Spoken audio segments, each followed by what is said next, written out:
Overhead costing allows you to allocate overhead costs to the appropriate objects by applying a percentage or quantity-based fixed amount to a specified cost base. Overhead application is based on primary cost elements that you can post directly to the order. In the manufacturing industry, for example, the primary cost elements are usually labor and material costs. You can apply overhead costs to both planned and actual costs or apply overhead costs based on commitment data. For testing and forecasting purposes, you can simulate overhead cost calculations, but you cannot update the data in the database. The results of the calculations are displayed as statistics and any errors are recorded in an error log. You can print out both the statistics and the error log. The overhead costing sheet contains the rules for applying overhead costs. The overhead costing sheet combines three central elements that are used to calculate overhead costs. These elements are calculation base, overhead rate, and credit. The calculation base specifies the cost element base to which you apply overhead, such as the material cost elements. You can further restrict the base by identifying the origin of the cost elements. The origin field subdivides the cost element by material. The overhead amount allows you to define the overhead to be applied by using any of the following approaches. In the percentage overhead approach, you identify the base cost elements and apply the overhead percentage to the costs posted to these cost elements. The system adds the calculated cost as overhead. In the quantity-based overhead approach, you specify the overhead cost to be applied for every quantity unit posted to the calculation-based cost elements. In this approach, you must record the units of measure in management accounting. Dependencies allow you to differentiate overhead rates or amounts by plant, company code, profit center, responsible cost center, order type, or other criteria.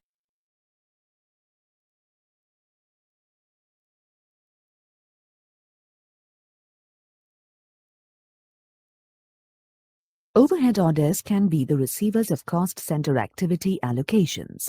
In a cost center activity allocation, you enter the activity quantity in the transaction and then calculate cost using the plan price or a manual actual price. Revaluation allows you to revaluate cost center activity allocations based on an automatically generated calculation of actual price. You can use activity-based costing, COOMABC, to allocate the costs from business processes to overhead orders. The allocation is defined by a process template developed in COOMABC.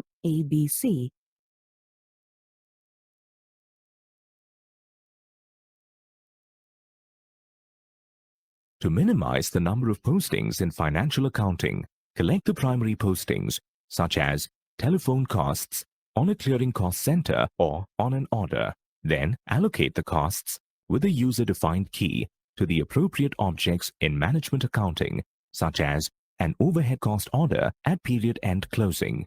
The system records the line items for both the sender and receiver in order to document the allocations exactly. You can reverse periodic allocations and repeat them as often as desired.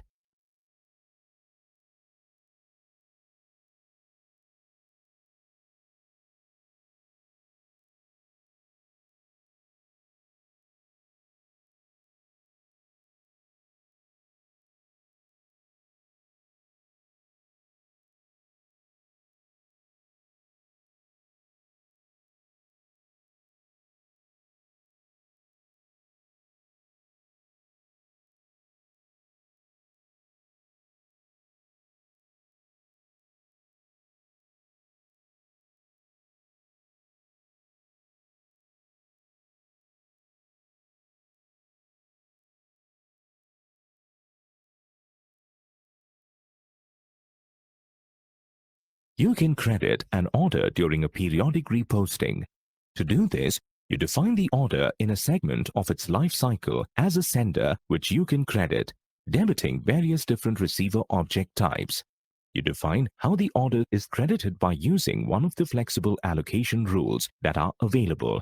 As illustrated in the figure, Crediting an order using fixed percentages is just one of the options available.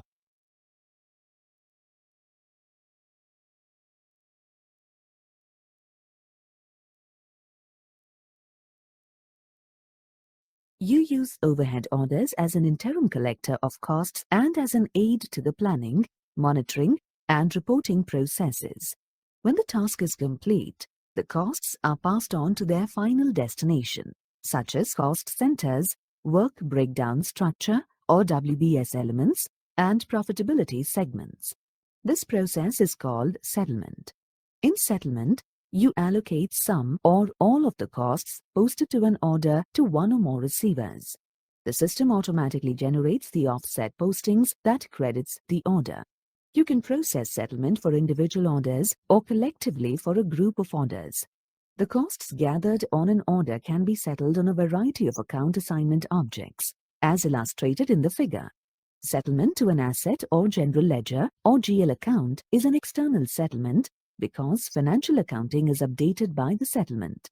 Settlement to one of the remaining objects is an internal settlement in management accounting.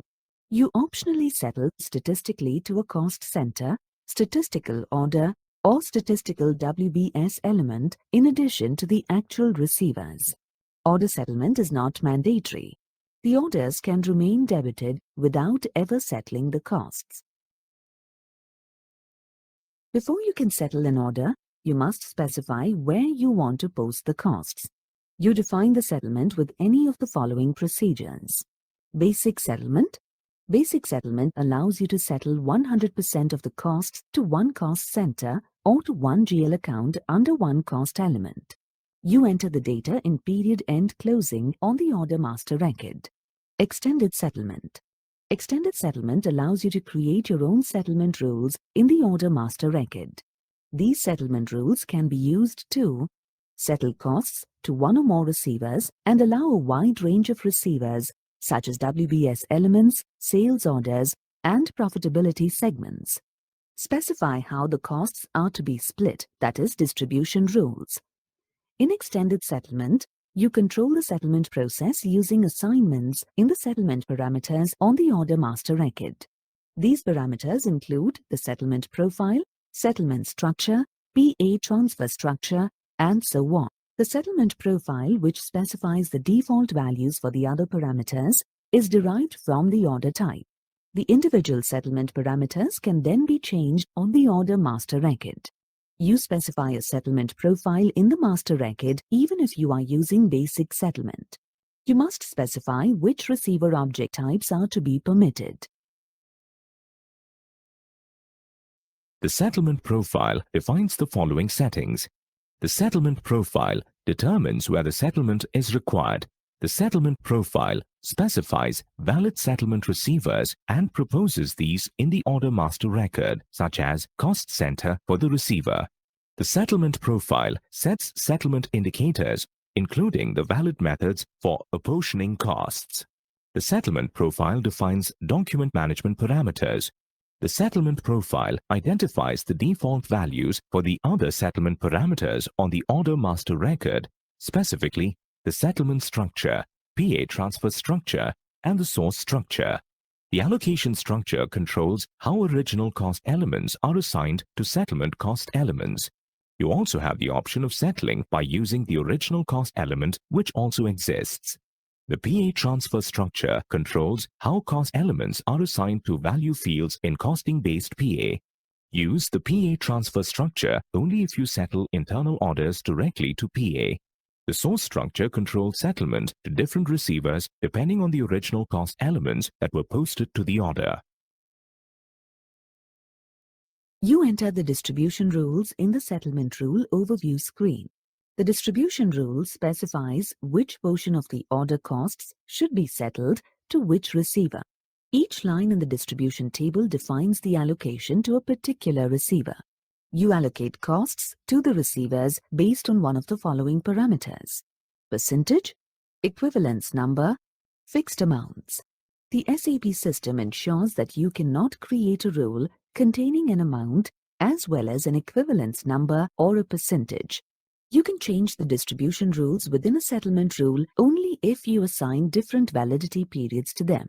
The following settlement types are defined in the system for overhead orders. Settlement type PER settles only the costs for the period you specify. Settlement type FUL settles all costs on a sender object that have been incurred until and including the specified settlement period.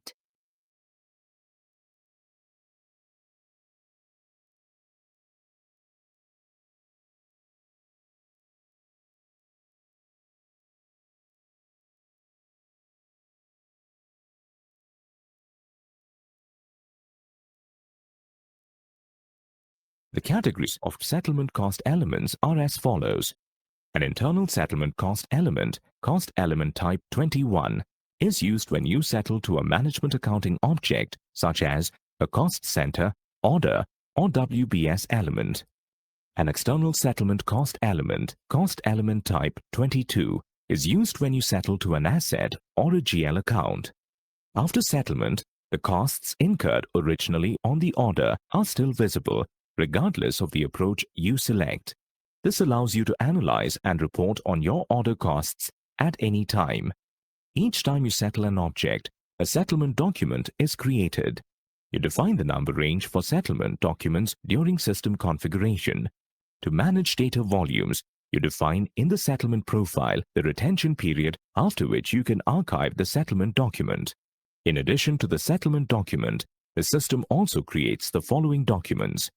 A document in financial accounting containing all accounting-related data for external settlement only. A document in management accounting containing purely cost accounting-related data.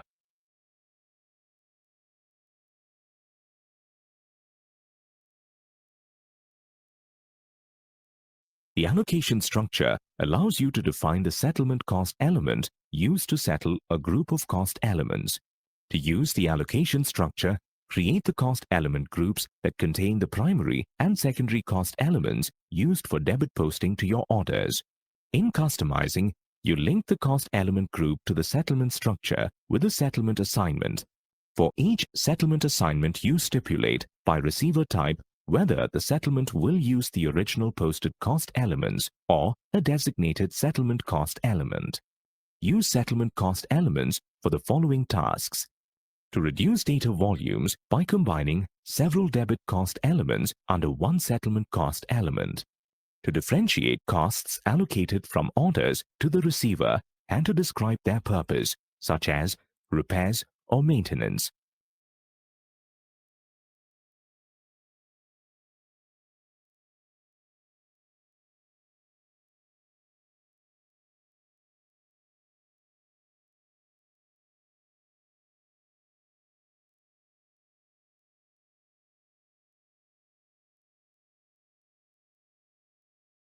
The source structure, also set in customizing, enables you to settle cost element groups to receivers by using different settlement rules. That is, the total debit for the order can be split up and settled within the relevant groups.